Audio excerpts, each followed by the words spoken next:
Hoa vel rong rong a zo pha leng rong te kan nam zo nun moi hi choi sang zel turi chuan na ma dang se thin long hun kha ti kan nam nun moi hi za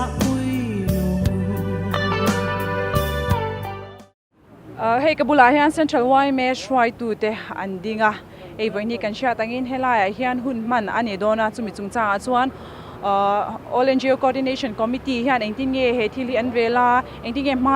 malak zen an tumti te kan in zo tanga chumi ma chuan hei kabula hian central y me president pu arlel ngeta adinga ani hi all NGO coordination committee hian chairman ani boka ti chuan shwai tu te ai o in ama hi kan han zot mai anga he thili engtin nge all NGO coordination committee hian in vela enge thense indu he thil hian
MHCP General Headquarters anenga malzai hi ke la samun kimi zong tha tha u nau te mi tha sak tua a then phei chu program kan man hwain kan in som lok ni sela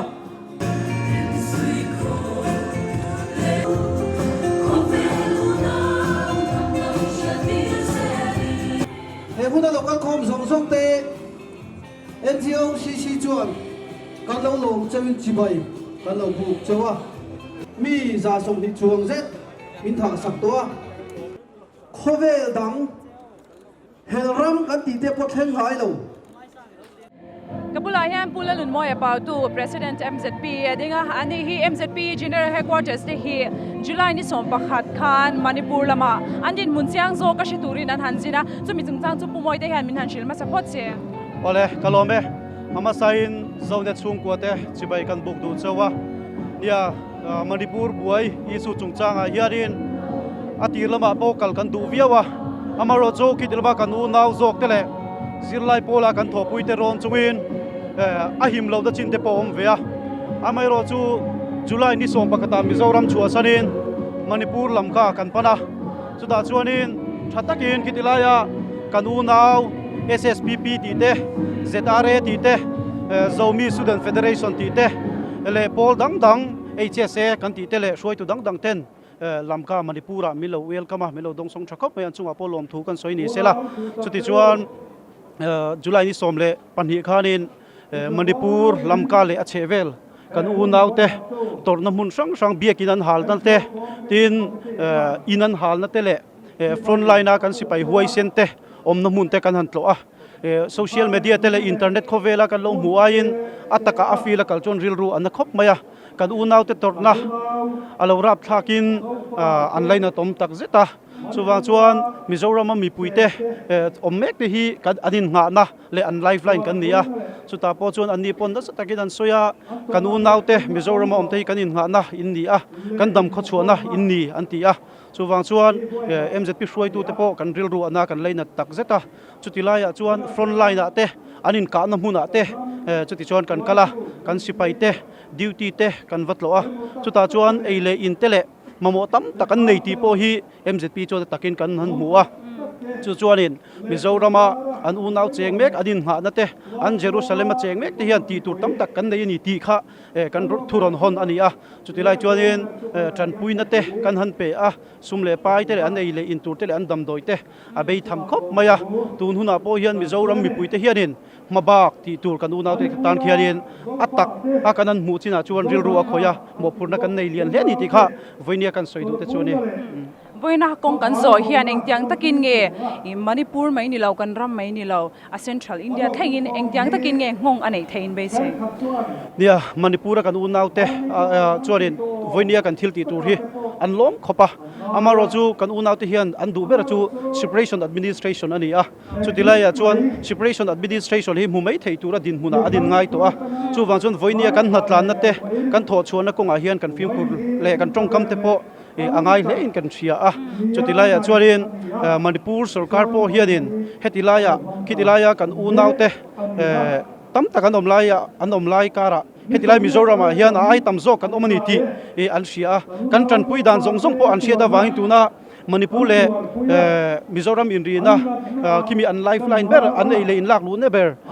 kitilai tui vai le pok hi meitei ho hian ron bom chiat an tum me kania chu wa chan voinia tilai kan pun khom na hian kan u na de chu thamuan nan nei ka ringa in Manipur sarkar po hianin hetilaya mi asang te la sing te lina kong kan zo chuan democracy rama chuanin heian ngong tha nei ka ringa tin central sarkar po hian an u naw te thlawang kan ho na konga hian tun aiana sa hianin voice an ron nei len ngei po hi MZP jot kan mu dan le kan thlir dan ani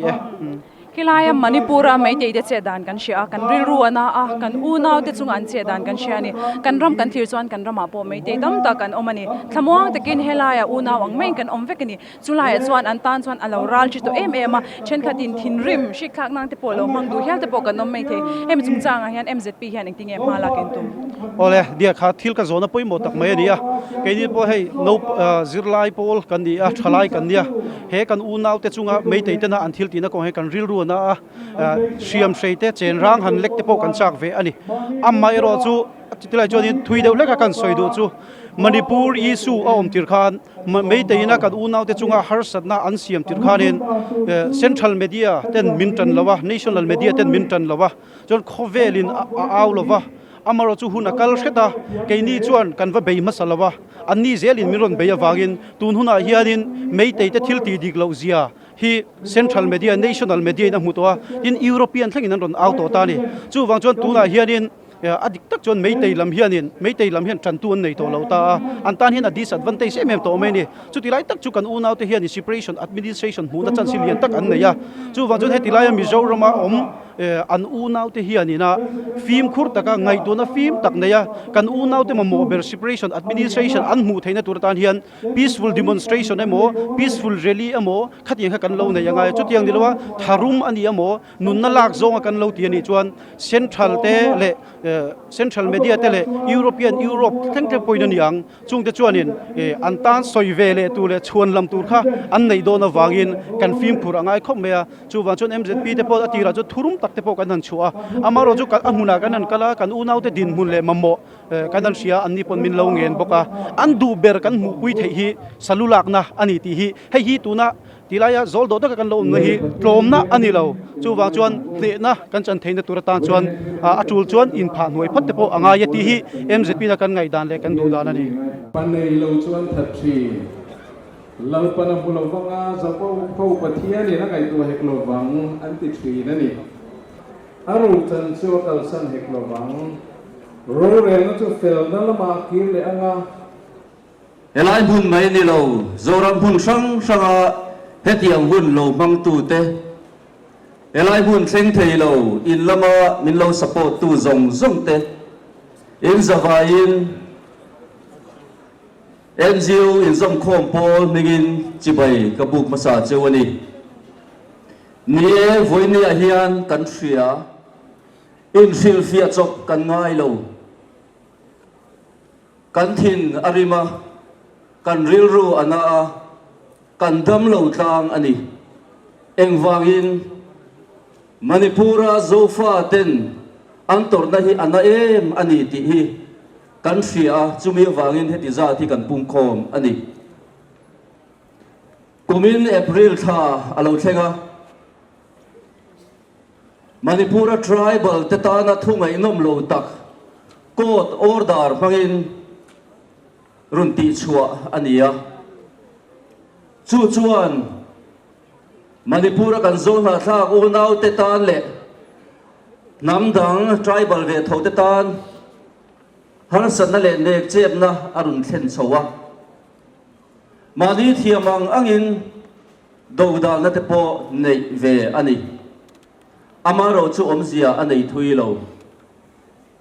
thiam tak le tum nei sa zofa te hi nek chep tum na aume moni ti tur ani buaina apun lun zela har san na lian tuala mani le lo le mani mun ma po luangam lovin tlan chiat alungai ta arak thak tak zet chu chau chu ni lo har san na zual zela lutan sakte sarua gal ngata kholaya hruaya pom sual zuite sahim na zonga tlan chiat tuma motora tlan to du te po an motora tanga po chua chutlum te an thil nei an ro nei ve te po hal sak te chu tiam chu an tok ta zela diriam na sang in diriam ani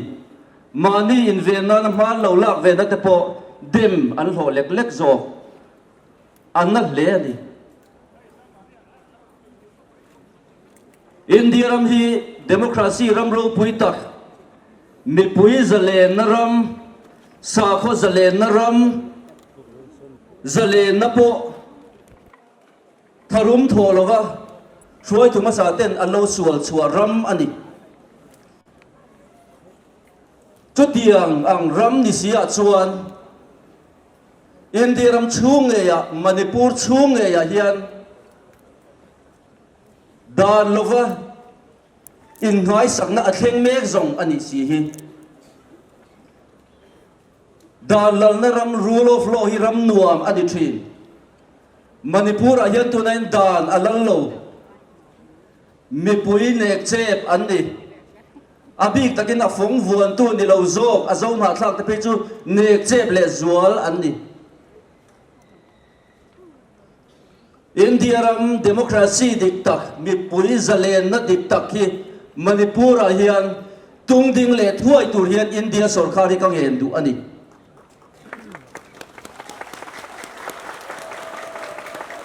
Mei ni som le panga khan Mizoram chunga NGO zong zong in zom khom pol team Delhi a intir ania Mei ni som panga khan Union Home Minister Amit Shah kan muwa team leader kani chuta chuan min lo tiam chuai hi ni Manipur a hian rem na le muan na kan siam le vatang hei hi chu central sarkar in kan mo phurna ani ati amai ro chu ni som ria chuang ral nu po hian rem na le muan na chu ala omem a om toy ma tin toy ti Amit Shah ka zot du ani ti tak zet hian central sarkar hian Manipur har san na hi an ngei tua lo ani ti chu a chiam reng nimin loka ni zan loka po har san na ala thleng reng sikul ha sakte po nimin loka po la thleng reng aram mi pui dai India sarkar hian avengim zo lo ani chuan zo fa te hian kan veng mayang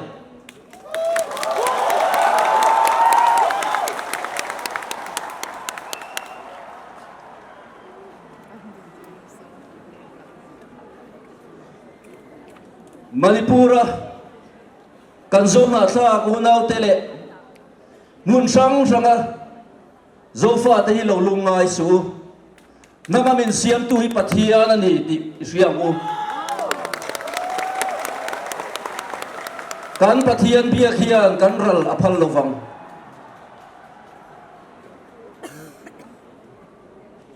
pathian ni kan lama atang khat Tiang tu chuan te ni lam poin chung lam au da chang Israel u voini a hian hei hi kang en du ani Manipura meite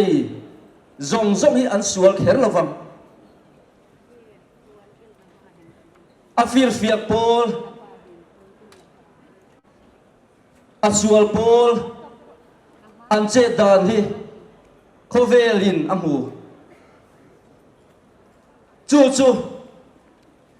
Taliban che dan nen po hian adang lam chuang lo ani ti ka soi du ani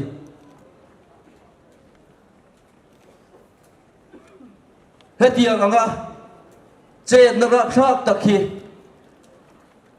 voinia pungkho mizomi puite hian kan du lo tak zet ani ti kan lan tira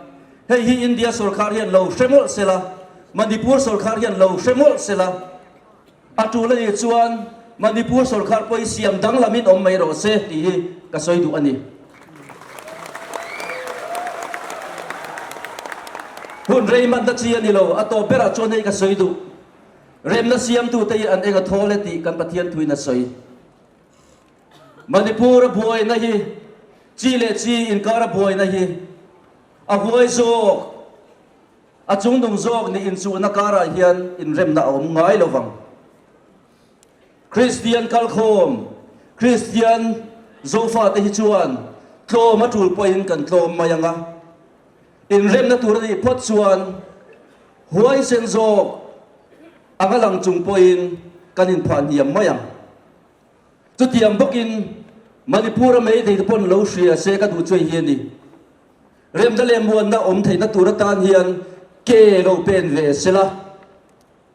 India ram zau taka hian ma ni nam chibil angin khoi muna ma om thei ngai lo chuwang chuan pi le pu atanga nei tu ni na kan lo chan na le kan ta lo ni reng thin Manipura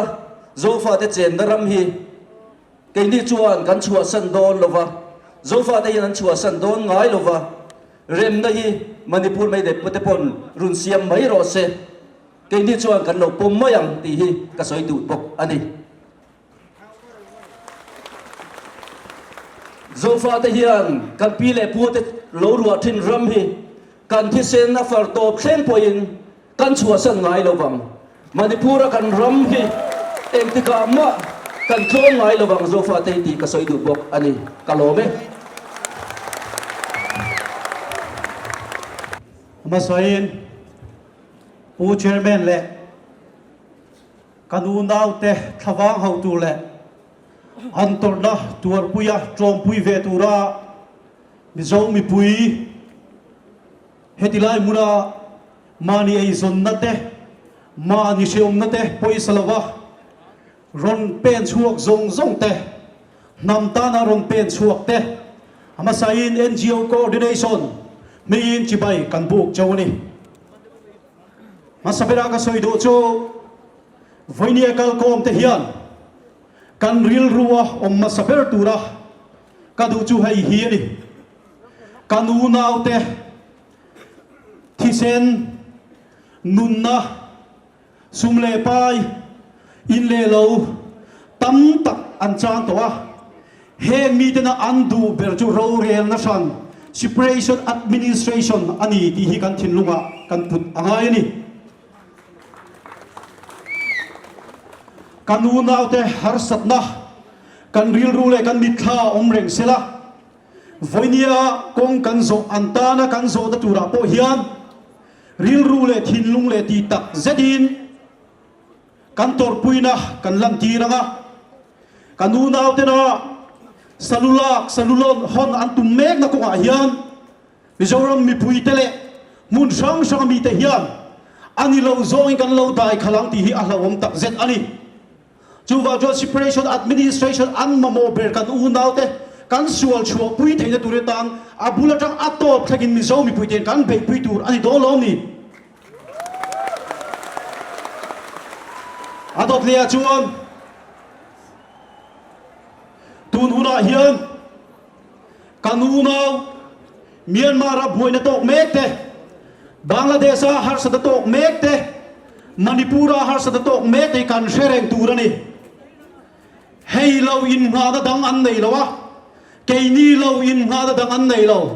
kei ni lo tran pui tu tur dang an nei lo chuwang chuan kan subject a kan gola kan chiang turani kanu nau te hetilai mula zofa se Jerusalem kan ti an chen na tlak an har sa tan pui turin mi zo mi pui te ai zo mi pui te kan in pe chem ti kan thin luma aria turani ti NGO coordination jo kan du ni adot le chuan chin lung chuak zofa ta hi asan pain kan cheve la nam dang om te la ka har sa kan siam ngai lo hun kal to kan hi si thi la mi zo tlang valin nam dang kan cheve la nula te kan pong sual ngai lo an nun na min dong tu te la kan lak sak ngai lo an hung lu po kan lak sak ngai lo amaro chu min do tu te le kan in chung le kan tap chak zol the kan min tu te la ka jon zo fa te kan tlong tu ra ni lo kan pi le kan pu te ta an lo lua to Myanmar Bangladesh ani mo lamka le cheve la mo kan pi le kan pu te da thi sen tam tak le nun tam tak an lo lei chua to hi in chi khat po hian kan chan tu ra ni lo tu nu na hian mei te te an chau lo tur an chau chuak me ka ni ti hi kan sia ta thani adot lia chuan central sarkar in min tan lo zia kan sia achange kan ti jut Christian ram kan ni Manipur po Christian lo ina sarkar da BJP sarkar na ni CAB kan siam don du lo chung min bar lui tu na uniform civil code UCC kan ti min bar lui len tu me chu mai ala ni lo tun parliament session o mega Central Forest Minister Bhupender Yadav Chuan the Forest Conservation Act 1980 to Thiatumin the Forest Conservation Amendment Bill 2023 putlu tum megani he hi om sia chu hai hi ni Bangladesh ramri le Myanmar ramri toin Mizoram chung hi kilometer sa ron na yan tung megay hey po kan dong dal hi lang ay dong Mizo mi pui ta hi chu kan sia da ngai ni hey bil hi pas ani lang nang Mizoram mi pui kan tan ru lang ay tak zet ani chu bil ang pas ani chuan Mizoram sarkarin Myanmar le Bangladesh ramri ta kilometer sa hi thu dai na dai to dolo zo faten kan ram tia kan chali kan ram ti kan chal thei to dolo thina ni chu chuang Mizoram ni pui te hian tu nu na hian ngai tu na phim tak nen a tak ni lawin thuak phim tak mangin kan nu nau te thawang kan hawanga ram kan chananga kan hun lo kan le zel tu la Christian kan ni nei kan vong nunga tin chu mai ni lo tu nu na po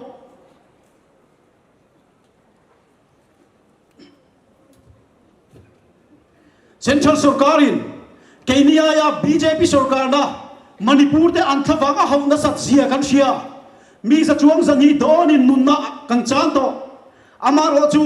sarkar chapnale sarkar ral thuam nen kan una te doma sila kan chunga ro re tu pathian min tan tu kan dei wangi tu nula hian mei te yain kan una te an che thazo kan ni ti poi kan sia ta thani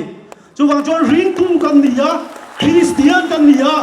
zordo takin huai sen takin Manipura kan unaw beitu meitei sarkar le berin singa sarkar si central sarkar poi kan beile turani ti hi voini chiang takin ka unaw ka Christian poi ta mai ka soi tu ni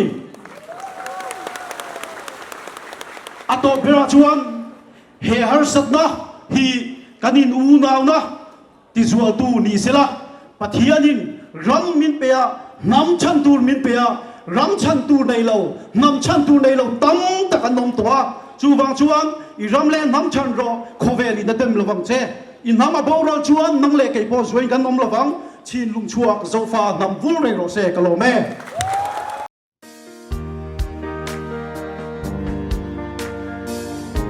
chuan ke kong kan zo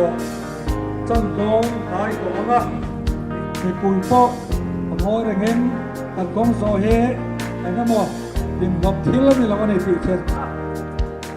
Karang kanechun sok lo iliam tutuam loving ni mase nang mangai tu che trangan har zele dignaral tuam keng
Clear to the Tibetan book at Voin he July ni somni pangani NGO Coordination Committee buat sain voina hian aizola Manipura hazong na thak unaw te thawang hauna kongzo nei ania tuna hian chan mari lama tangin kong kan zo me ka kulikon lama tangin zo ani boka ti chuan Raj Bhavan marlam geita kanin to khom do nani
Kaduna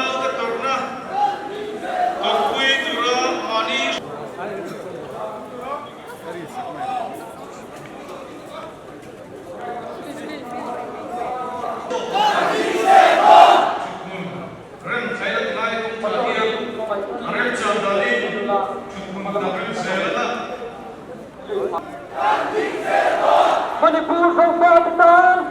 Manipur from Pakistan! Manipur from Pakistan! Kami lakukan! Manipur from Pakistan!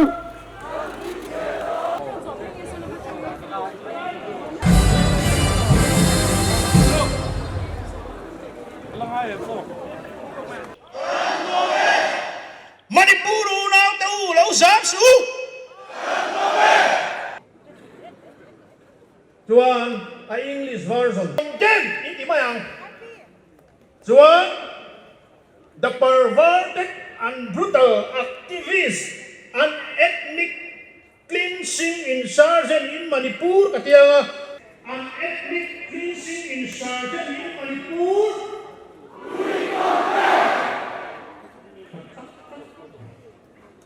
Chuan central sarkaram angen na central government resolve the cleansing ethnic movement in Manipur now. Ito na hiyan ZPM leader pulal do oma bula kan dinga wina kan kalkhom chan kan shia hemi chungchanga po hian ngai tuana aseng na sa mm tu na Manipur boina kan zo na thak unaw te na an aw puina sat chu ro rel na shang nei khi ani a chumi chungchanga chuan pudu oma po hian lo soilang to a India dan puya article 3 kan en chungchanga khan article 3 chungchanga khan hemi chungchang hi ain zia thu te i lo soilang to ni hemi chungchang hi tun chuma hian min soi zaw sak thengem hemi Indian Constitution Article 3 hi state ramri te UT ramri te siam thatna ania UT tharte state tharte alopianga atulangin an siam thar zela ten hemi Article 3 hian state omlai ramri hi ati zau theya ati zim thei boka athara siam thei bok ti ania man fo ani to ni ten MNF le Home Ministry na in rem na apokhan memorandum of settlement apokhan in atela khatimaya Greater Mizoram kha han ni mai thei kha ani hri lo wang kha ti lai khan la soi zui zel tan Article 3 noi soi zui zel tan da ani a ti chuan tu na hianin country tur chu Maharaja Manipur Maharaja Khan sangkha ko samli le pakwa Silonga Treaty of Accession assign ani India Ram Governor General Nungber Lord Mountbatten Nena anen Khan an signa chu an ram ka India Ram alu puina in rem na treaty ani chu chuanin a huam chin chu atleme me maya mi pakhat Brigadier Sushil Kumar Sharma in an article azia hi kan refer du'a hemi hianin Vivekananda International Foundation article azia ka chuta chuan Manipur Maharaja ina aram alalram India rama alu pui hi azime mema mel zasari imbialek ania tlang ram chu inches khat po atel lo ni ti hian alo zia ka adik renga engtiklai main Manipur tlang ram so Manipur Maharaja rorel na noya om ngai lova kan lau tenen po khan in do trin zok ani tiang chuan ya chu wang chuan khatia India rama alaram alo lu pui tang nuwa UT tenron ni chawa state tenron ni chawa tlang ram le phai ram kha state pakhata India hian ada ta a he hian ti swalian takania mishing in anglo lutuk rorel na pakhat noya anda hi tilti swalian tak ania tun hi chutianga sarkar ma saten thilan lo ti swal siam thalle na chance poimo tak ania tuna hian kanuna Manipur mi te son separate administration antia enge andu franga administration fran noy andu nge Mizoram ne na inzom reunification andu nge so that son enroll kantum lo an mani thu thuani ai enga po chu andu than lo ni selangin keni chuan kan support zel don ni chuan hei tun din mun kan thir chuan engtika nge khi har sana khi boina khi atopang ti hi soi mai thei ani lova tuna hiam engtiangin nge khilai har sat na ki enge a solution a solve theidan ati ziom theidan ati re khachu har samai thei ma se ati ziom theidan hi engtia malak thei chinge nenga engtianga ngai to chinge ne amma saber chuan Manipur sarkar ki president rule da phot angai ni Manipur sarkar ki BJP ro rel ni lo sen chuan mana central hianin president rule anda to karinga tuna hianin ti khot lai to lo president rule anda phot angai adon le chuan tlang ram le phai inkar meite le mizote kanin ti boy theina zong songa khianin no man's land siam sela ta chuan army te duty ro se inkal po theilovin siam ro se ti chuan boy na chu are thokhatang ten adon le chuan a solution tak zok chu separate administration and pek thoi heni mai separate administration and pek ma chuan in are karing lo chu adam doi ber chu ni ei voina po hian Manipur ra zon ha tha kan unau te thawa hauna kong zo bwa chai ni a central lam beng theng tur hian hei hun rei tak nuwa I anka an enge an thun han soi ve chan chawani a chumi a chuan tuna hian hei aina sa zo khan kan zon ha thak te thawa hau tura central bank theng tur hian kan ram hian ti ve thei kan nem engtin nge ma kan lak zel theyang ti ve thei chu kan langa in karinga adik che sung kan chet lai ka tia mun danga mizo ni lo ten he mi du lo na en tir hianin kong zo na te po an lo ne ya pol frang te an lo react to ni du'a in kan chet lai ma ani chu wang chuanin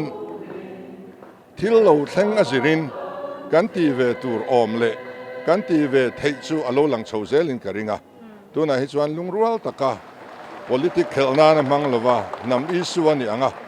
lungrual taka ke kan pen tlan phot zel hi apoi mo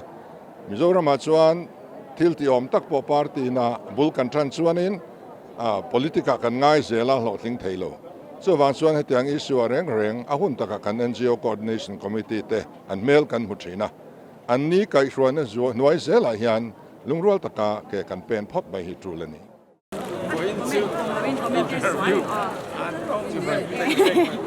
buai nalian tak chuak chuan e kun khom na rau pui tak mấy chế bôi sới đâu tắm tắc ôm xuân lệ thả anh này à ôm xuân mấy đi đâu bên Ekabula hian Dr. Lilian Chunga Congress Party lama Congress spokesperson at dingmeka evena po kong kanzo atlar malama te po han kankal ni inga siya kanzo na thak Manipur lama zo na thak una te thawa ha na kong zo hian kan thok thak the em maniti la ka kan soi ma sa do akum lamang zong kon han soi do ni la kum no pang bera changa akum somriat ra khai te po kanomin ka siya chung tang chu helai kal khom kan ni kan torpoi tak zet ani ti kha kan lan tir ani ti chuan Congress Party ang zong in han taila a party ayo tipon yang chu in party hian hemi chungchanga hian engtin nge ma in lo lak to a engtin nge ma lak zen in tum Congress Party chuan Manipur buai na hi atir tangin ngun devin athir sa a kan zo fa unau te torna chungchang hi ngun takin Congress Party chuan kan zir shima ti chuan July nisari khan Congress Party chuan Manipur thil thleng chungchanga hian resolution executive meeting in kan pass nge a chuta chuan kan mei te ten kan zo fa u nau te nam tlem zok le chaklo zok te laka nasat laka tharum an thona te tin chumi mai pialama he thil hi sarkar thachak na manga nam tlem zok le chaklo zok te an thil nei le an ram nei te chu sak na thleng ngei ni kan hriat awangin asap tung tak chuan state sponsor ethnic cleansing kan tiang chi ani a ara thak em ma chuwang chuan Congress Party chuan he thil thleng hi nat takin kan dema kin dem mai ni lovin Indian National Congress leader Rahul Gandhi ngei po Churachandpura khan aham kal ania tin kan ril ru tinale em tu chu biak in tam tak kan sa kho zaum na kan sa kho biak in te ti chiata hal chiat ani te hi ani a hemi chung changa hian thuk takin BJP agenda a in rolin kan hria a India ram hi Hindu lal rama siam a nam tlem zok le sakute nau zok te an ma ni kalphunga min obbe tumna ni in kan hria a hei voin ni thleng hian ni somriat pahni aliam towa mase India ram Prime Minister Narendra Modi chu hemi chung changa hian ala tong chuak lawani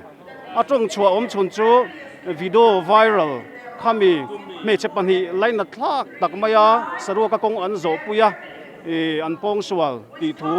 video viral nuwa chau khan India ram Prime Minister ro pui e bem an chal hi aron tong chuak ve chau ani chuti a tong chuak kanan ti po khan Manipur issue chung chang chu ala soidu mi alawani sarkar lai pui thachak na mangin he Manipur buai na hi ahmed mit thayani mase ahmed mit dulawa Manipur BJP sarkar nen aruk taka in thrualin he thil theng hi Manipur thil theng hi BJP agenda Hindu lalaram din tumna man ruatana man antum ni in kan hria tin chu ti rual chuan he thil theng hian zo na thak te zong thin lunga hian in lung rual na le tan rual na asiam hi pathian na thonin kan save thong ani chuwang chuan zo unification atak takin thleng theiri lo masela kan thin lunga hian kan in pum khat chho ze lang ti hi Congress party chuan kan ring ani ti kha kan soidu ni Hei ka bula hian ka minister so om tak Dr. Arla Thangliana adinga voina hian hei Manipur hazom na thak u naw te thawang ho na kong zo a helai mura kan culture nem kop maya mi poimo zong chu kan fuan kim vek ni in ka sia sta po chuan voina kan kong zo chung changa te hemi chung changa hian I comment min hat pek sakla voine kan thil ti ha ro pui ka te khop maya kan tu awla al thu soi lai kha bia vel le sakop mai hetiang ang renga kan zo na thak u naw te na har sanan to kan thin lung chung ril tanga Mizoram chunga mi puite ina kan han veya kan rilru kan ngai tor zong an mania kan han da hero pui ka tia hei hian ngai tor thui tak ke ma chu mi siama kan malam pang ze la kalom dan tu te po hi thui tak min ngai to ti re ni a ro pui ka tia pathian tha tho kan trong trai na pathian ni na hlo ti na min bu ti ni hian ka hek ta lom thu kan soi na tu ra po hi pathian ni sela ka du tak zeta hetiang hoi hot tu te a hun taka atianga thilan hoi hot hi a ro pui ka ti a ka fak boka eng po ni sela he boi ni hian eng ti ri nge ni ala odo na khiat lova eng po ni sela tu hi abul kan chan na te po ni mai thei ni mina khan lam kalama principal then khatte han lo kala Mizoram University of Vice Chancellor te registrar te controller of examination te le midang dang te kan higher end technical kan principal secretary te le tinan mani lam kalama zirna lama college principal te nen meeting te kan ya har sanatam takula lo to te kan ngai thazela tin e boy ne har san hianin ti zong hian ka soi duwa zofa te Manipur chau lo po khovel mun sang mi te min in tipum khat na sa le doning ka ria abul chan na te po ning ka ria ro pui ka ti khom maya ei kumin sang le som hi la pathum kum lai hol pi alam kan lo thleng ta kumli zet chung har sana kan to hi amak katia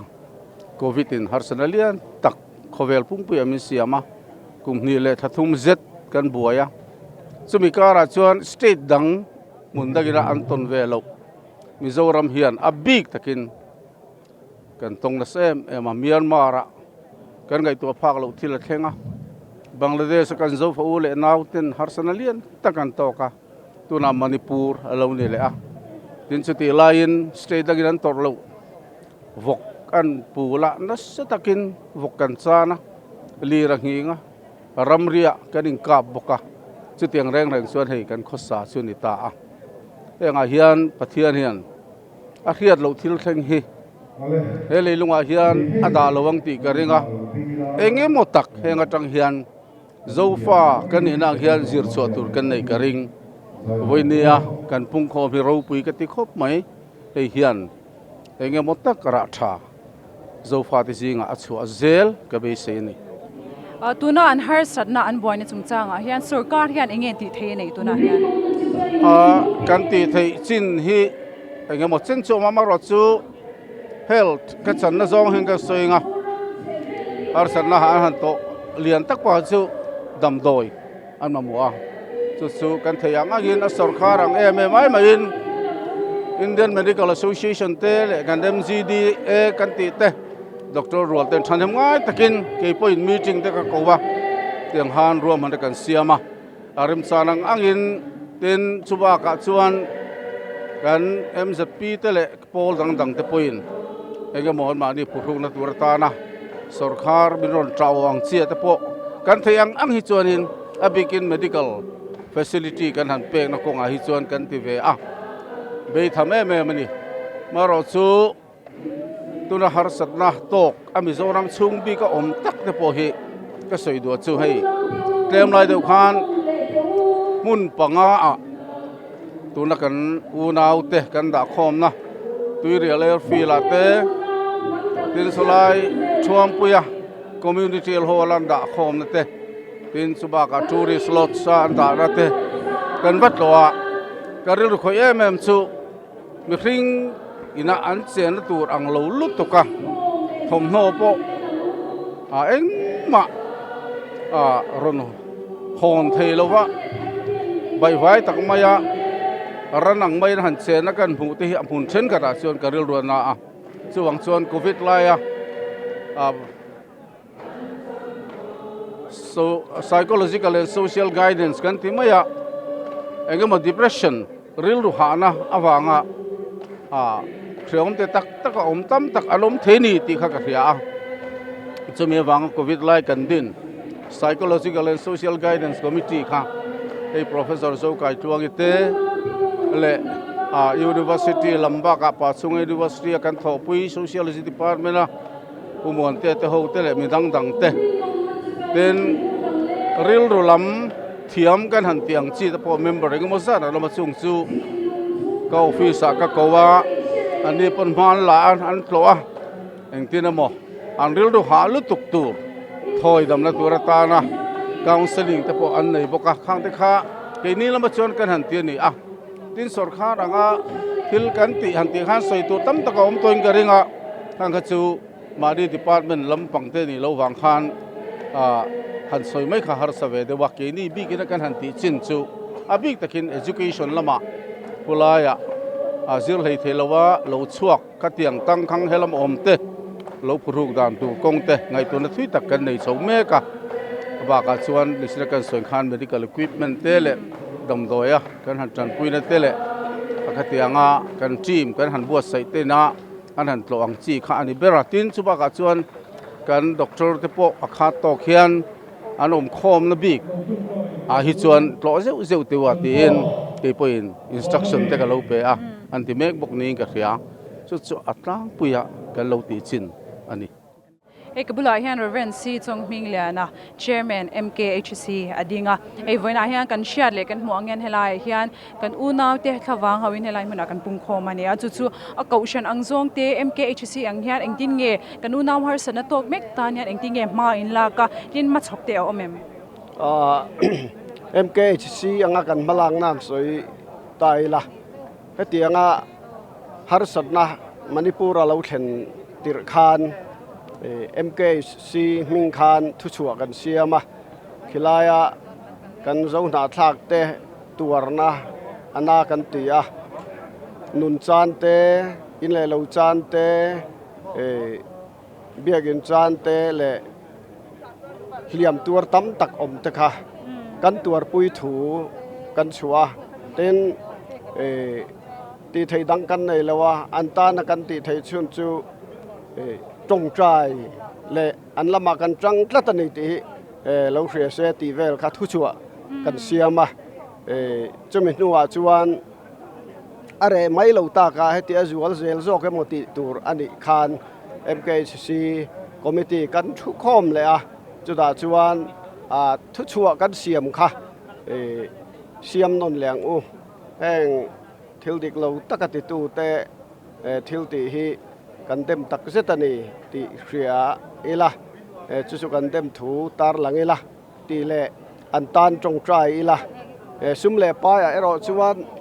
MKCC anga hetia sum le pai wala khom ni lo hian mani ko ran thevin thayang to ka tran la turin denominational charge ho kha nge ni la kan te kan nge na tin tong trai rual na hun kan mang bokanga kan tia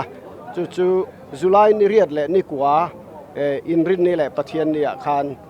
mani rem chan ang man ni se kan tia chu kan malak nakal to te chu an ni hei tun tin muna chuan central bank a hen alalu tok lo ni in alang ani hemi chungchang a hian engtin nge hmala kin tum central bank a alu theina tur chuan ke ni ang ta ni chuan thil ti harang rang khop maya kan man ro tha chu pathian he na tong trai hi ani maya chu tianga thom lian tak han nei lei thei tak tak ani lawa ko ran zong chuan kan ti thei chun chu tong trai ani sinot ang po hian kan ti thei chun chu tong trai ani ya tong trai ba ka ko ran tinin kan thei anga tran puina pek tur kan ti ya ten sinot anga kan chet na chuan helaya Mizorama ral tlan an lo lu khan an alo lut ang kha pastor bial rang ranga in venga in bial chunga khatiang lo lut ho kha ral tan lo lut ka engzat nge kan te kan chiar tira me ni som ni le pathum a khan chudiang helaya Mizoram chung ral tlan tran puina turin kem rang ranga nuai riat vel kan pe chuaka chumin nuwa chuan an lo om thar zela kan pek bel zela nuai som pani zet chu kan seng ve to a tin nimin khan eile in tur Manipura an mamong ti kan ringa chunga chuan truck trip enga mozat hi bu fai le alu te dailua te tel te chi te an mamo tur kha thur chawela kan tia nuai som panga man vel chu kan thur chaw veng chu kan ti chu tiang chu sinot anga kan malak na ani मैं doctor Jennifer लाल ब्यागदी हूँ, यहाँ के एक कॉलेज की एक प्रिंसिपल हूँ। मैं MHEP की तरफ से कुछ बोलना चाहूँगी। आज हज़ारों लड़कियाँ, हज़ारों बच्चियाँ यहाँ पे इकट्ठा हुए थे क्योंकि हम बहुत दुख है, हम उस दुख को महसूस करते हैं जो मणिपुर में हमारे बहनों ने पहा था, वो जो दर्द पहा था उन लोग को हम महसूस करते हैं। और यहाँ पे हम ये कहना चाहते हैं कि इस नाइंसाफ़ी को बंद कीजिए। लड़कियों का, औरतों का शरीर एक ये जंग का मैदान नहीं है। The bodies of girls, the bodies of women is not a battlefield. Please stop this. मैं ये भी कहना चाहूँगी, सिर्फ एक और बात कहना चाहूँगी। बचपन से हमें सिखाया गया है कि हर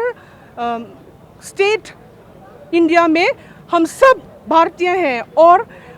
सिख, मुस्लिम, ईसाई और सब ये हिंदू, हम सब भाई भाई हैं। और ये दिखता है कि हम अपने बच्चों को ईसाइयों के स्कूल में पढ़ाने के लिए भेजते हैं और हम उनके दवाखाना में इलाज करने के लिए जाते हैं। पर ये देखिए, यहाँ पे उन लोगों का गिरजा, उन लोगों के भगवान के घर को हम यहाँ जलाते हैं। ये क्यों हो रहा है? इंसानियत कहाँ है? इसलिए हम MHEP यहाँ पे इसको बोलने के लिए यहाँ पे इकट्ठा हुए हैं। Hey, voin lama Manipur lama kan unaute thlawang hona kongzo kan nei zota helai muna he kan han thu ha chola chumi churem changa lain helaya kan ram shwai tu te han lo thu khoma a party angjong in han soi don ilang chuan aronga tel viau mei theya ingponi che helaya inkom na hun tha min lo pe kan lom khop me he hian I voina han kan in lung rwazia po alantirin kan shia a chute po chu kan tar lang tel do a ma sain pu zo din tuanga I hemi chungchanga I voin kan kongzo chungchanga te le hemi chungchang shim hemi issue chungchanga ingai poimo angjong te minan shilla hei voin ne ya zoram me pui aizol mai ni lo lung le ya te champha ya kolosi pa khozola te khorang ranga zofa te in sui khom na ani thei na tur le manipura kan zofa kan zo na tlak pui ten na sata kan tuar kan tor pui zia hi voin ne na lang chiang ka sia tin voin kan kong zo hi a political party ang nilowa samizong kan zo ti chiang a mem tu chu chan mari teng he kan rong kala puar ke ya MNFA minister nia hei puke sabdang ate deposit piama ai an ho tu pa nia lungruang takin voin ne hian zo na thak te Manipura Khreom takan omte a to lo na turatan lungrol takin voinia mizo zong kan kal hi alom ka ti hei hian ra that tak a chu karinga helai Manipur mai lo khovela zo na thak zong te kan in zom khom le na kong tan apoi mo viu karinga ni aro ma hian nge ti theini kan ti theini isha voini chuan kan ti thei ang chu ami pui poen sarkar po hi kan thlop thain ka ria tin he kan lung rual na hian voinia Manipur rama khreom tak dun na chan tam tak te omte po hi athamun ngai po ring ani voina kongzo hianin kan ai thak tak khanin mizo te lung rual zia antilang chiang khop maya tin state pon lama hian mizo na thak te hi state chunga mi ai ma tam hi kan ome ti en thina chung zong te su geographically in mun khata omlo mai la thin lung mun khat kan pu ti ati chiang hleya tin political party rang te to na in thang tura in bo sai lai nei in be hun lai tak nima sela to na hian nam issue a chuan kan la lung rual mizo te thin lung hi ala lung rual hle ti alang chiang hle ani chu mi piala ma chun thil pakhat rual lo om reng ro chu Manipura thil thleng rat thak zia kan ria a khovel thil thlenga rat thak zong hi thleng kim to mati mai tur ani a chu ti lai kan thu nei tu te Manipur state le central a heti tak maya an han ngoi thei hi amak me maya India ram mi pui te hen thil pakhat ti tur kan nei nin ka ria a chu arem chang ma sabera hetiang ma ro rel na in tha da hi chu kan thla ko wata tunin ka ria chalome ti chuan hei ala hian puruat kima INPR minister zom tak thu a hemi issue chungchanga hian zona thla kan unaute Manipur lama mi te chuan an aw hla ber chu in rebel na shang ti kha ani a chu CM po khan namruna khan tu nai meya namruna athu soya khan lo soi to hemi chungchanga hian mi pui pon an nor nat angai ni ti khan lo soi ni chu engtiang takin nge mi pui lam hian kan nor nat angai a Manipur mai ni lo helaya an unaute kan oma anam angjong po in emo a sarkar angjong po in engtia ma han lak chi nge ni ang ne kan hruai tu masa captain Elza Sailowin in sui khom le zai re lang ti in mizo mi puite Burma Bangladesh le India ram state rang a chengte min lo fut phur to a sumi a hlotlin theina tur chuan in zo na thlak zong te ro rel na pakhat noya om hi kan suang tu ram le kan du thu sa ania eng tikni mo chuan he hun hi lo thleng do na ni ti hi mizo mi pui te zong ina kan nga le kan mi thla thina ni tun hunain Burma lamte Bangladesh lama kan unaw te tin India ram state dang Manipur lama kan unaw te train na sa takin hemi kong kan zo theina turin bo ruak alo om ta a chuta chuanin khovel in do na mun danga po la thleng ngai lo le thleng se po kan du ngai lo thilwang tak mai lu in tan sak te tin mi hring za om na in ti bor ban sak ang chi mei che le no pang te mu tlak lo thil tam tak kan han mu chawa ke ni na kan du thu sam pera chuanin mei tei te le tlang mi te lungrol takin om se kan du em lain voinia kan bo ruak han thlir hi chuanin khalam kong kha kan zo ta hau lo maya chu ti ni si chuanin kan du thu sam ram in sui khom le kan ti na konga khanin kong kan zo chho ta se la mi zo mi pui te hian a bik takin kan sa khua a him theina tur te kan ram le kan nam a him theina turin lungrual na zai on tlang kan pan khom me ka kan in lungrual thapani party kan soi lova chi kan soi hek lova zo na thak zong zong te hemi konga hi chon kan in lungrual ve kani chumi tura manipur lama kan unau te torna hi kan torpuya an mit tui hi kan mit tui ania ei tur kan nei chung chu an ngei bik lawang ti hi zoram mi pui te le zo na thak khovel mun sang sanga cheng te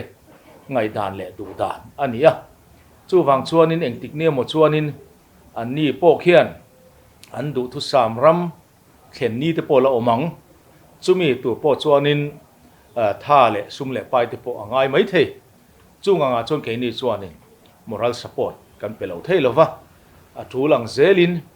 khilaya thar sanna to ka mizorama ron lut thla kan unau te zong zong hi no pang an ni chuan zirna an chun zoma ngai chuang te chu ngai tu ngai a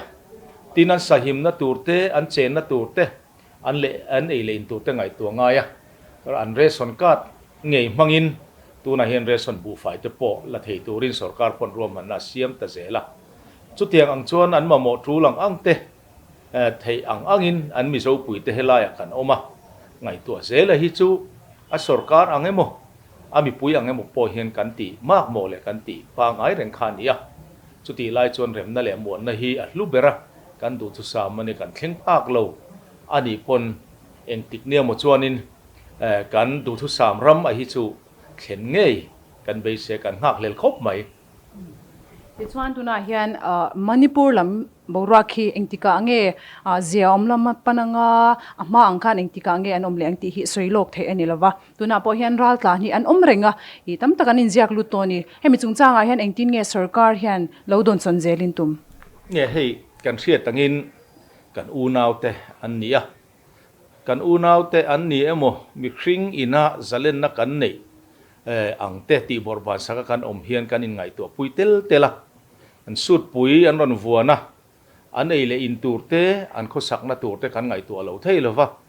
tun din huna hian central way me te tin tlomngai pol rang te le ko ran ten thei to pan chua chu tiang chuanin mun rang ama ni chung te ron bel ten ruam han na siamin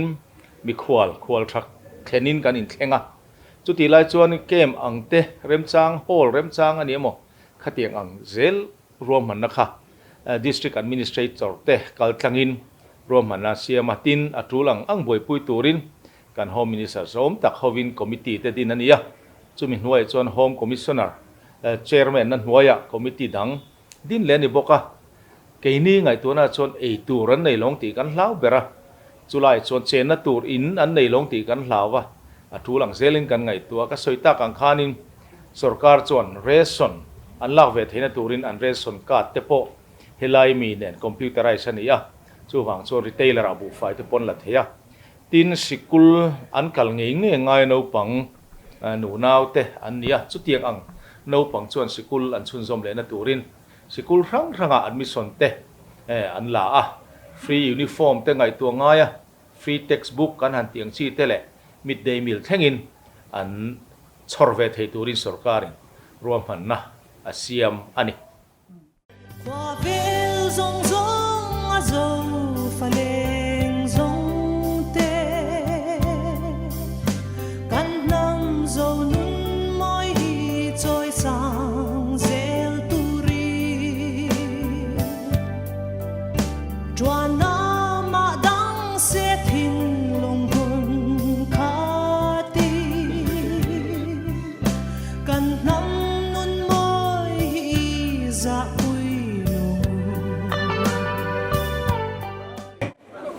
Thama hậu turin với nia nisakara mizo mipuite kan lo pung khoma với nia hian hun chin chia tha tak mai kan nam ilu ruwa na kan pholan ani ani ti chiam takin kan muwa chim lama chang le mar lama changin kong kan sobanga ras baban governor get pula son ayin to hong na pui ber boy nia kan bang don ani ichuan tilai mu na hian hun pero kan mang lei don lo ma thu soi paniyo manga ichuan boy khat kan au ruwa kan pain kan au ruwa hey motor hian ma ahuwa yanga ichuan kan NGO huai tu te khan flex kenin nai banner tenen amalama kal sela ichuan mi pui kan zui don nia chu voi nia kan hun man dan turte ania ichuan kan soita ang khan voi nia hian kan zona tha manipur te an mani an sawang hau na kong zo turin mi pui tilai muna asang rual engamo zat mai kan lo kal khom ni aro pui kan tia chuan voi nia hian asa ho zong emo a moi lo zong a kong zo tur kan ni hok lo wa kan tor pui na te an mani kan ferenga an tor na kan thil lung kan zo mani kan tur pui ani ti kan lan thirna ta ngoi legin kan au ba ero chu kal ta ila an ti luai te hanin po te a fiam thu a anin zuai an ti ka voi ni a chun aling lo ti ila kun takin mi zo nun phung moi takin kan thil lunga voi ni a hian kan manipur unau te kan ferenga an na kan nat pui ve ani an tor na hi kan tor pui ani ti riat rengnan voi ni a kan che thia hi ko ve ni min thim do na chu mai sa hok tur le boi na siam turin voi ni a hian kan ka khom lo ni ti phe tha leila thain ka tia chu mai kan nun phung voi ni a ulu takin ko ve ni te mi mua kan in tar lang do na ni a mi zo mi pui chuan pa lo ro pui em pathian ro pui pathian nam pia an ni ti hi voi ni ai ko ve hian mi phe ro se chu wangin christian kan ni nang takin boy takin kan nun lan chua ti ri la kan che sia kan kho sa sia mi ten min thi renga ni ti pe in voi ni a hian kan zo na tha ku nau te kan lai na tak zet ani kan thinari mang kan lu oi lo an ma ni ma po kan ding la mani ti ro chu alang amma ro chu voi ni a hian chu zong chu kan ti tu ani lo kan chung lam kan pathian piat hian a pe tiang khop mai chu wa chuan khom em bit bua hian heng kan unau kan dong ta pi khom em bit bua thiam lo changin kan pathian hian atar nang ani ti ti ila chu wa ngi atar lan lam ka chu chung lam ku ta da ila a thale le hun ser min mat saturin reverend silorem buata kulikon pastor bial lo soma mizo nam helai na lo ka song pe kan rang le nam min soi ka tu kan lo pa in so mi chibai ka bu chu ani e hun man tu ra kan phoi tu ten ng ruo ting pathian le na ka chong cha ya min si ha kan bai du chon che tu min pe a sing da ni le chon le min kai thawa cha kan ta a hu ni ka ya kan chiam tua ke kan man soi bel panga che tu chon ka bi ro kan se la e hun chatak mai in te ka bangin kan phoi tu ka chula lo tu kan soi ani mi ka bung sari chang sari le chang riat thu hi ani a pathian thui lo ngai ka ke ro chuan lal pa lam kai na nga ka chan dam na pathian chu ka ha ka pathian chuan mi ngai ka do na ni o ka mel ma material mai su ka thu hun chuan ka tho le am thi ma ka thut poi lal pa chu ka tan e ani a ke ro chuan lal pa lam ka ena thu kan chiar te lal pa kol so ro se amen mizote namote kan ni a ma ni po kan khuwa po in san chuak lei thei lo anga om te po in ru thinin kan oma chumia ta chu pathian in chan chin trai in la chuaka ติชวนมินอมเกยตูรินอินเดียสุรการเวนะมินดาจุดชวนเองเช่นไงกันลมเซลร้อนกันเชลโลอินเดียสุรการชวนเลลับตะการชวนฟลากังเดวินลีเอเลมันชวนที่ไม่ตูเตปอันนี้นิมาเซลาจุดกันสวยตุนเบรานิโลอิสายชวนที่นวมตักเล็กทัวยาอินอมชวนอินรามาทิลชาเตหินเอยังอภิอันนี้ไว้ในเฮียนเรารามากันอินเองคนละสังฆ์ชวนกันอินโตเดียวเด็กเล็กโตไม่อาบยังตูเตปอันนี้นั่นเสละโอเมสุรการพวกกันในเลเซลังากันอินโตเดลังาอินเดียรัมอินาอาคีร์ขบินปฏิญาณตัวอินากันเอาเชิญเสียงชวนกันองเทลีเรียวรัวองกตาไว้ในเฮียนจะเตียนอาปฏิญาณสวยกันออกมาปฏิญาณดุษย์ตะกันองชวนปฏิญาณนี้มีซอยมุขเฉาเสียงโตนันที่ปฏิญาณเสียอันนี้กัดไหมจึงมีอาโรชวนกันนำปุยเตดิฉันกันเสียงข้ามนำโมเตกันนี่ฮะดิกตักชวนหันเรทิวิลชวนเชนงเตตำโลเลทีโปที่กันตาฮาร์สันนาดีไทยไลน์โดนชวนชูจันจินชาววังชวนกันนำปุยเตตานพออินปุยดิไทยก็เป็นมิโซรัมฮิมินเซียมไว้นาเฮียนจะเดียงเดินบุญกันดินเซลตัวชวนดินช่วยตัวกันปะเทียนลำฮีเอ็นเซลซึ่งสุดท้ายเสร็จนะเอ็มมีที่นักตุรังเทพเราบอกเพียปฏิญาณตัวตะกินดับเบี้ยละชวนอาชุมาฮาร์สันนาเราเห็นได้เด็กข้าอาหุมตัดชวนปฏิญาณที่ติดนะอาลูนะ ที่เราบุยตักสักให้ปักในผู้เราอมตะกะลำข้าอามัดอามาอมโดนันอยู่ที่เสียมาเสลัลปันอมปุยวางอินดัมตะกินสุรายชวนอาอมตาอันนี้ข้ากันไปบุลาเฮียนใส่ตัวระบันตามจะมีเรื่องชวนลัลปาถูออินลัลปาลำอินไว้หน้าปอเฮียนกันหุ่นมังอุเบียงกันตอนที่เราบุยมีบทใส่เคยตัวเรียนมีบทใส่ยังดูกันเลยครับเดี๋ยวเราเป็นบทสอบเสอาเมย์ที่จงใจลัลปากันปะเทียนมิโซเตเฮลันกุนาองโคเงเตมิโซรัมอบิกตะกินกันอุณาวเตตานาลุงงายกันอุณาวเตตานาตัวเล็กตัวบุยเทียมินบวชใส่อาบางินที่เดียนลองทุกันสิละเจน้ำดำริงเรามีกันที่สอบแต่ส่วนอันที่ริมนับจุอัตกินอันลันตีระนับตะกินอันลันตีระมุกไทยคุยนั้นพิมพ์ริมันโมที่ตัวเตอันนี้ไว้นักการโลกาลโคเบียนลัลปาริงเรามีเจ้าเงินเคยดีชวนตีกันตุ้งเรานั่งมาเป็นชีวิตเก็บกันตุ้มันนี่ลัลปาชุนมุนาชวนพาร์พลีเจโปข้าสิไปเราปุยตะกังินเมลมาเตลกะอันทองอิชวนนี่ค่ะกันทองกลมเตหิลัลปาเราปุยนัตุรุนันนั่งอินนิติเราปุยสังเจเราปุยนัตุรุเวกนิเซกันดูลัลปาอินที่ป่วยกันดูลบ้าลัลปาตุเตมอนเนเชียกันดูโลกันนำให้พุ่มขัดตะกะอมชัวกันฮาร์สัตนะซงปอฮีลัลปามิโซนำเทียโครนิมินตอร์ตีสวงเจนำมาชวนพุ่มขัดกันนิเซไทยนัตุริมัลมินโซสักเจกันลัลปาอิสวามีกันดูเจ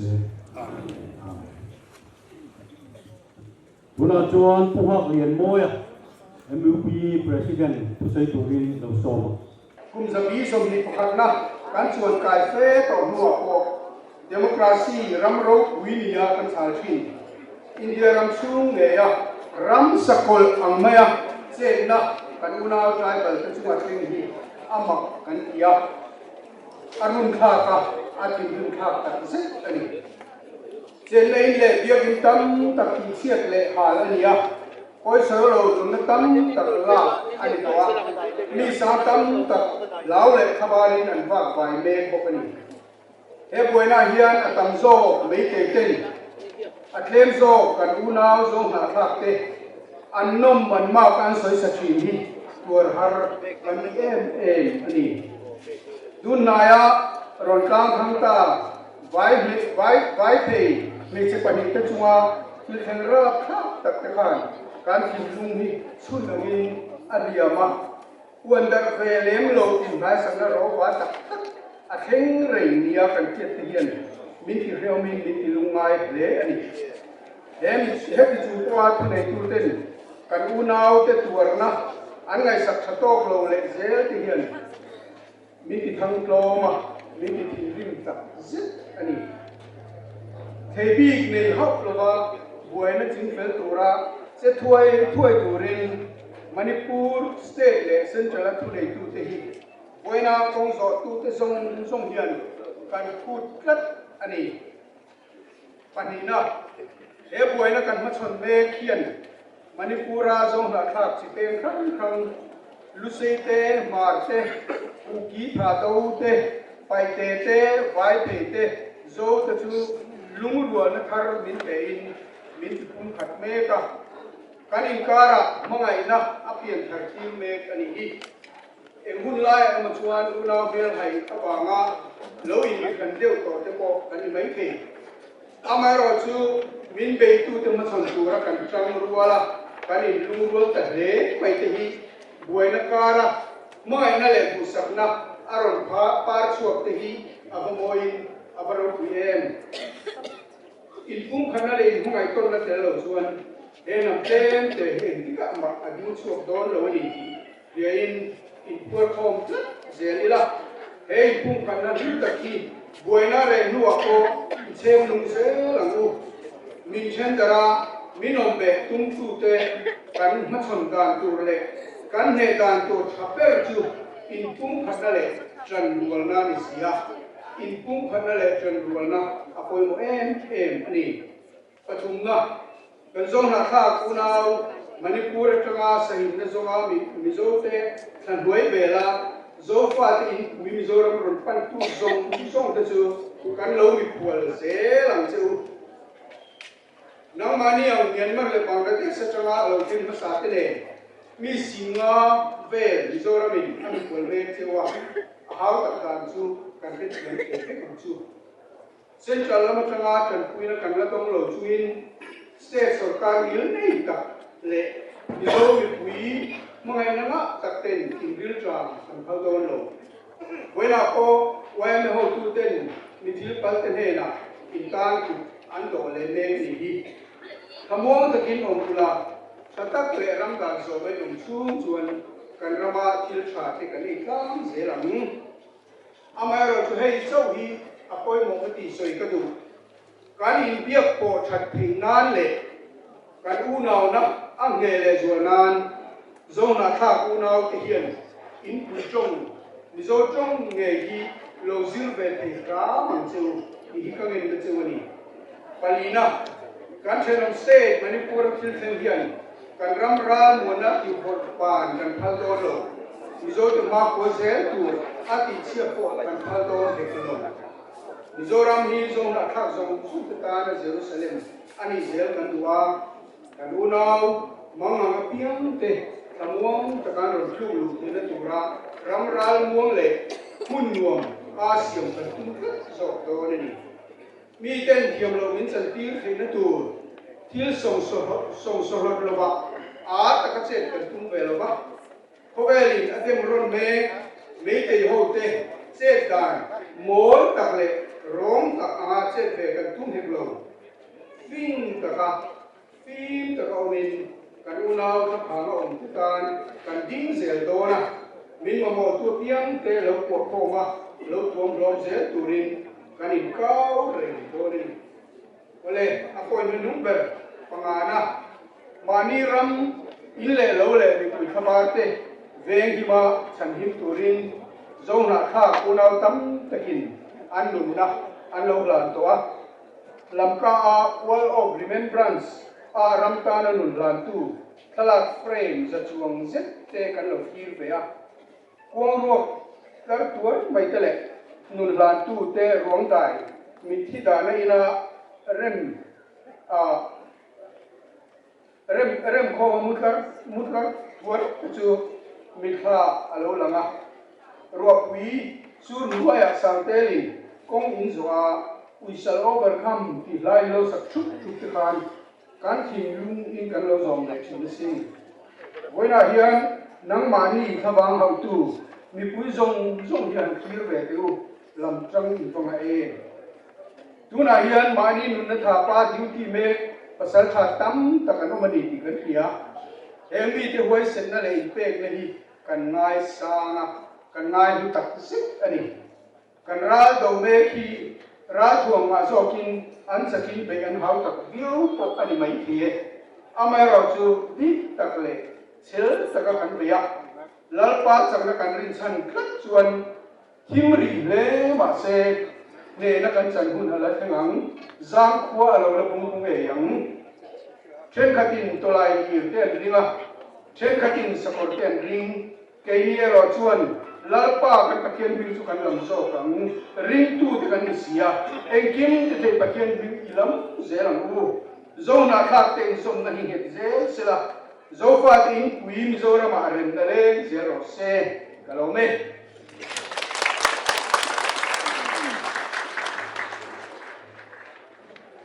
Ula chuan Samuel Joram Than Puya MSU President Kusai Turin lo som pe ne ta Zona ha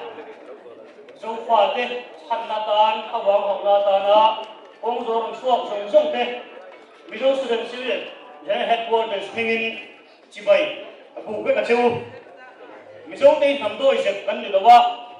kan voice na bangin tunchen hian kan ramaran muanna auma kan mei chia te zan khotai ekin an len thei hi ibu sal lowangmu mido isep te thil tiang mai main voi achuan kan che ve rem lo ani hi setang ila tu tiang tu chuan mizoram rem na hi imu ibung he la uti hi kan sei ma sappel tu ani ya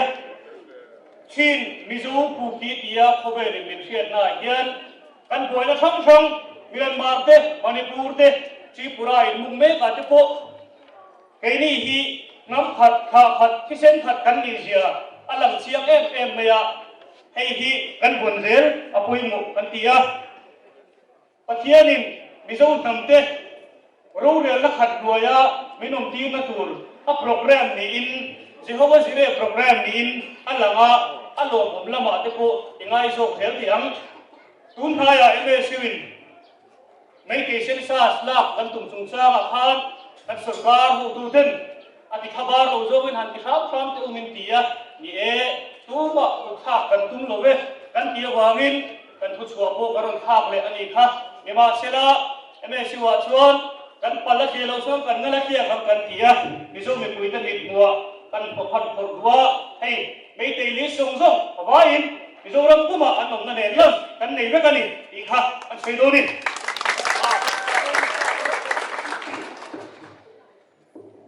chuan mấy tiền chúng ta lại hiện một hạt cùng na cần này luôn ba anh này bộ tham mưu takin ông rồi sẽ thì hi cần xây đủ bộ anh này today is an auspicious day for we the Chin the Mizo the Kuki renounce to the world our unity and brotherhood let us resolute and strongly demand separate administration for the Zo ethnic community in Manipur state. 80 days of statewide disturbance between the two communities and several incidents clearly shows the failure of Manipur government and the government of India Home Department. Every woman in India are crying. The world is insane. So that we should condemn Chief Minister of Manipur and Biren Singh. And on this day, Mizo demands the intervention of the United Nations in the Manipur crisis. Lastly, we are not cowards, so we will never act barbarically. So the Metis doesn't have to flee from Mizoram. You are safe here. Thank you.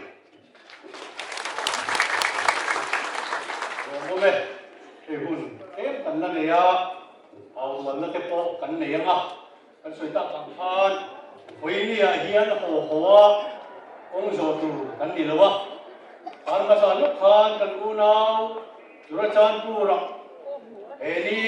โปรเทสเดย์นี่เฮียนหัวสูนน้อยดิฉันเอากัน MUB ไว้ตู้ President อินอารุสุยโตอังคาร We shall overcome ที่อินลาลุงเชียร์ท่ากินหัวสูนน้อยองค์อันสุวรรณวันนี้เฮียนจูกันกูนาวโบราณตาเตเลียบตัวโตเตอินเล่ลวันฮาลสักซงซงเตวันนี้เฮียนไอโซลมิโซรามาโซฟาโตพัดจวน We shall overcome too ที่อินวันนี้เฮียนกันอินเมียกนุ่งกันสุยโดนันนี่จู่ๆกันกูนาวเตอินนี่เสียวันนี้กันปวงชัวกันนี่ก็กันสุยดูว่าจวนดาร์โชปะขัดเลี้ยงเบียตั้งเงินชัวกันตุ้มมังอาเอติลายเฮียน MSU ATS วันนี้ขัดยุ่งใครช่วยเสละแต่จวนเอาดันตัวเวลเตกันนั้นสุยโคมังอาลายเฮียนเอาดันตัวขัดลายอารมณ์ปวงชัวเสละจวนกัน NGO คุยตัวตะการมาละมาคงไปมีปัญหาที่อินเก่งอ่ะจวนอินตัวมีคุยกันสุยโดนเจ้านี่จวนตัวไหนยันเอาวันละประคัดตัวเตะกันเตียงอ่ะจุ่มจวนAGS สมัยเราดูที่กันเราคัลเซล่าเราสวยฟิอาเซล่าทางเอมณีปุระไม่ได้เต้นที่โบราณอันตุเมตที่กันเตียงอ่ะกันอูนาวที่อันนี้กันเตียงอ่ะกันเอาวาลังไว้ขัดกันสวยเลยนะกันเอาวอลมาอินมณีปุระไม่ได้เต้นที่โบราณอันตุเมตที่กันเตียงอ่ะกันอูนาวที่อันนี้ที่กันเอาวาลังไอ้โอ้อินริงอ่ะมณีปุระไม่ได้เต้นที่โบราณตุ่มเมตตีกันกูนาวเต้นที่ไว้ขัดเลยโอ้มณีปุระไม่ได้เต้นที่โบราณตุ่มเมตตีกันกูนาวเต้นที่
of the land. Lastly,